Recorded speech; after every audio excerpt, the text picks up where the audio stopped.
আসসালামু আলাইকুম ওয়া রাহমাতুল্লাহ। বিশ্বনবী সাল্লাল্লাহু আলাইহি সাল্লাম দুইটি গুরুত্বপূর্ণ কারণে মানুষের পতন হয় বলেছিলেন।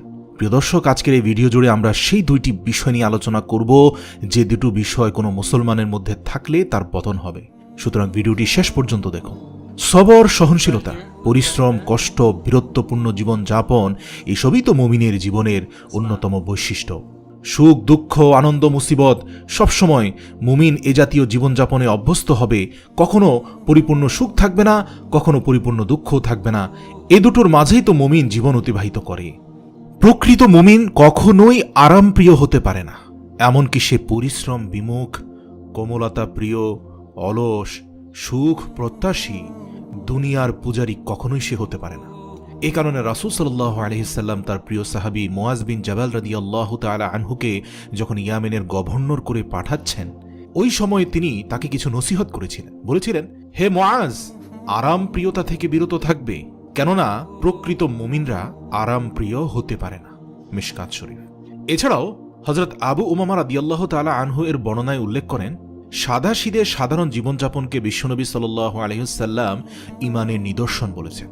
দেখা গেছে দুনিয়ার জীবনে যারাই আরাম প্রিয়, খুব আরাম আয়েশ তাদের খুব পছন্দ, সবসময় আরামের দিকে ঝোঁকে, তারা দুনিয়ার দিকে ঝুঁকে পড়ে, দুনিয়ার আসক্তি তাদের ভিতরে প্রবেশ করে এবং এজন্যই মৃত্যুর ভয় তাদের ভিতরে প্রবল আকার ধারণ করে।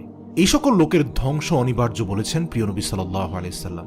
বারবার সতর্ক করেছেন অতিমাত্রায় আরামপ্রিয় যেন মানুষ না হয়। হাদিসে এসেছে, রাসূল সাল্লাল্লাহু আলাইহি সাল্লাম সাহাবাকে সম্বোধন করে বলেছেন, আমার উম্মতদের উপর ওই সময় খুব কাছাকাছি যখন অন্যান্য জাতি গোষ্ঠীর লোকেরা তাদের উপর এমনভাবে ঝাঁপিয়ে পড়বে যেভাবে লোকেরা খাবার গ্রহণে ঝাঁপিয়ে পড়ে।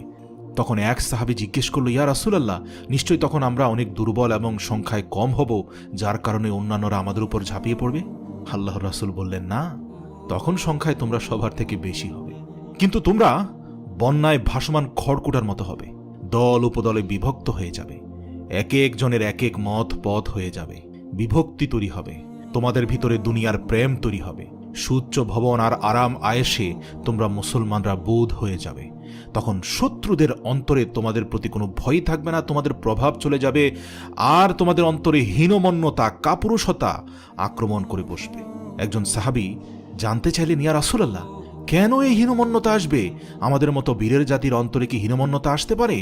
তখন প্রিয় নবী হযরত মুহাম্মদ সাল্লাল্লাহু আলাইহি সাল্লাম বললেন, ওই দুইটি কারণেই আসবে। এক, দুনিয়ার প্রতি তোমাদের ভালোবাসা প্রবল মাত্রায় বেড়ে যাবে, আর দ্বিতীয় হচ্ছে মৃত্যুকে তোমরা খুব ভয়ঙ্কর রকমের ভয় পেতে থাকবে।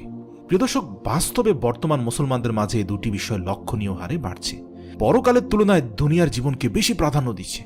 একটা, দুইটা, চারটা একজনের ফ্ল্যাট দরকার, একাধিক গাড়ি দরকার, ব্যাংকে প্রচুর পরিমাণ অর্থ থাকা দরকার, সম্পদের পাহাড় গড়ে তোলার পেছনে দৌড়াচ্ছে মুসলমানরা। প্রিয় নবী সাল্লাল্লাহু আলাইহি সাল্লামের রেখে যাওয়া ভবিষ্যৎবাণী প্রতিফলিত হচ্ছে খুব দ্রুত, যা থেকে বেরিয়ে আসা মুমিন মুসলমানের জন্য একান্ত আবশ্যক। মনে রাখতে হবে, মুমিন মুসলমান সঠিক পথে ফিরে আসার জন্য অবশ্যই তাদের আরামের জীবন ত্যাগ করতে হবে। তাদেরকে হতে হবে কষ্ট সহিষ্ণু এবং আখিরাতকে দুনিয়ার উপর প্রাধান্য দিতে হবে। বিশ্বনবী সাল্লাল্লাহু আলাইহি সাল্লামের দেখানো পথ ও মতে জীবন পরিচালনা করাই হচ্ছে আমাদের পরিত্রাণের একমাত্র উপায়। আর সবসময় একটি দোয়া করতে হবে, আল্লাহুম্মা ইন্নী আউযু বিকা মিন আযাবিল কবরি ওয়া মিন আযাবি জাহান্নাম ওয়া মিন ফিতনাতিল মাহইয়া ওয়া মামাতি ওয়া মিন শাররি ফিতনাতিল মাসিহিদ দাজ্জাল। অর্থ, হে আল্লাহ, আমি জাহান্নামের আযাব ও কবরের আযাব থেকে আশ্রয় চাই, জীবন ও মৃত্যুর ফিতনা থেকে আশ্রয় চাই, আর দাজ্জালের ফিতনা থেকেও আপনার কাছে আশ্রয় কামনা করি। আল্লাহ তাআলা মুসলিম উম্মাহকে দুনিয়ার আসক্তি তথা ভালোবাসা থেকে হেফাজত করুন। পরকালের জবাবদিহিতা, ইসলামের বিধিবিধান মেনে চলার তৌফিক দান করুন।